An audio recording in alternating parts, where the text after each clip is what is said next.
자, 안녕하세요. 지역사회 간호를 담당하고 있는 김희영입니다. 자, 이번에는 기출문제집으로 여러분을 찾아뵙게 됐습니다.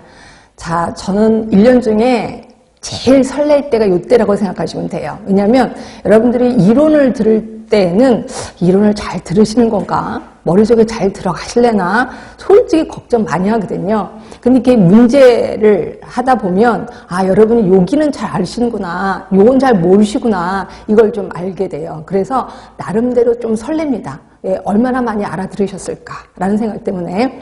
그리고 또 여러분들이 어떤 때는 막 당혹해하는 게 보여요. 눈이 막, 어떤 분은 눈이 붉어지면서 어떤 분은 울기도 하시거든요. 그러면 또 선생님들은 속상할지 모르지만 저는 되게 또 쾌감스럽습니다. 이거 모르신다고? 그럼 조금 더 설명을 드려야지. 그래서 약간 도전의식이 생긴다라고 생각하시면 돼요. 그래서 약간 설렌다라고 보시면 되는데, 자, 본 책은 15주년 문제가 담겨져 있어요. 자, 요즘 문제가 너무 쉽다고만 생각하시면 돼요. 문제가 턱없이 쉬워요. 이러다 보니까, 이거 뭐 공부 안 해도 되겠는데? 라고 생각하시는 분이 꽤나 많거든요. 그런데 한 3, 4년 전, 또는 5년 전의 문제를 보시면 정말 어렵습니다. 생각을 많이 해야 풀 수 있는 문제들이 되게 많거든요. 그래서 그 문제들을 좀 맛보시라고 제가 15개년 문제를 다 실었다라고 생각하시면 되고요. 솔직히 이 자리에 오신 분들은 크게 두 부류로 나눌 수가 있어요. 이론을 굉장히 충분히 공부하신 분, 반면에 저 이론은 거의 대강 하고 왔어요. 그리고 이론을 아무리 외우려고 해도 잘 안 외워져요. 이렇게 해서 오신 분 두 분이 있습니다. 그래서 이 두 부류의 분들을 모셔놓고 어떻게 해야 되나, 문제를 그냥 무조건 풀어야 되나, 이론을 그냥 내버려 둬야 되나 고민 많이 했습니다. 그러다가 결론 내린 게 이론하고 문제를 같이 접목하자 라고 생각을 했습니다. 결론을 내렸습니다. 그래서 오늘 나눠드릴 유임을 보면 꽤나 많을 겁니다. 그렇죠? 이거 전부 다 우리 이론을 다 정리를 한 거다라고 보시면 되고요. 그런데 신기하게 거기 가로가 있을 거예요. 가로는 그 가로에 있는 안에 있는 단어를 좀 기억하시라고요. 그렇죠? 그리고 게다가 거기에 번호도 있어요. 왜냐하면 가로 안에 꼭 답을 쓰시더라고요. 제가 이제 답을 불러드리면 가로 안에 답을 쓰시더라고요. 그럼 가로의 매력이 없어지는 건 아시죠? 가로는 항상 비어있을 때 매력이 있는 거예요. 결국 여기다 답 쓰지 말라고 제가 번호를 거기다 가운데다 집어넣은 거예요. 그래서 답은 다른 데다 쓰세요. 여러분 다른 뭐 쪽지라든지 다른 뭐 그 여백에 여백에 쓰든지 다른 데다 답을 쓰시고 항상 이걸 비워둔 채로 이걸 사진을 찍어도 괜찮고 갖고 다니는 건 좀 그러긴 하겠다. 사진을 찍어서 항상 지하철을 타든지 버스를 타든지 쭉 보면서 가로 안에 단어를 생각하도록 자꾸 노력을 하셔야 됩니다. 이거를 우리는 동량 공부라고 표현하는 거고요. 이게 굉장히 힘을 발휘합니다. 그래서 이렇게 자꾸 외우다 보면 문제를 딱 보는 순간 그 부분이 딱 머릿속에 떠올라요. 정말 신기하게 떠오릅니다. 그러면서 문제를 풀게 되는 거죠.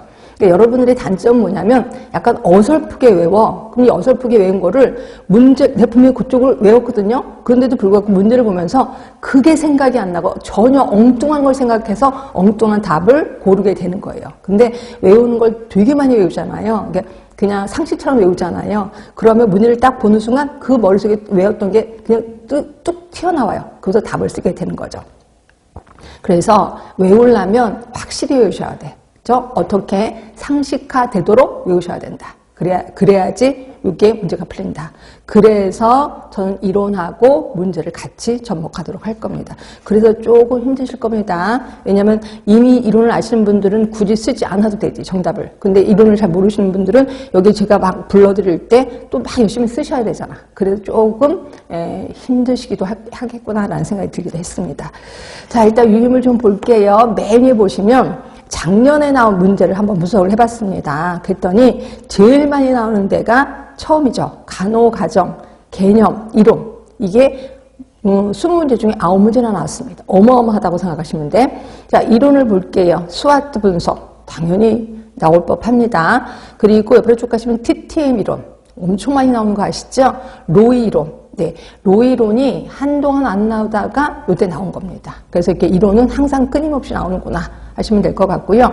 그냥 간호과정 뭐 다 나옵니다. 목표 설정, 자료 분석, 그 다음에 브라이언트, 네, 우선순위. 그래서 간호과정은 곳곳에 문제가 다 나온다. 이렇게 생각하시면 될 것 같고요. 간호활동까지.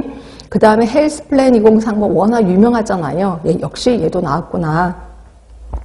자, 행정 부분에서는 자, 존 프라이가 제시한 자유방형, 뭐 자유방형 아니면 행멸숙가제 이런 것들이 대부분 나오는데 항상 나올 게 나왔다라고 보시면 될 것 같고, 환경 부분에서는 한동안 안 나오다가 계속 한 문제씩 좀 나오긴 하더라고요. 특히 식중독은 거의 단골 문제 이렇게 생각하시면 될 것 같고, 그 다음에 학교 쪽이 뜬금없이 2문제나 나왔습니다. 예전에 학교 쪽이 거의 안 나왔다가 학교 쪽에 2문제나 나왔다. 근데 그렇게 어렵게 나오진 않았습니다. 보건교사 직무, 그냥 감염병 발생되는 단계, 요게 좀 시험 문제 나왔다는 거고, 자, 그리고 밑에 가족간호, 당연히 가족 사정도 나왔고요. 그 다음에 구조 기능 이론, 이것도 역시 이론입니다. 그래서 2개가 나왔다라고 보시면 될 것 같고요. 그래서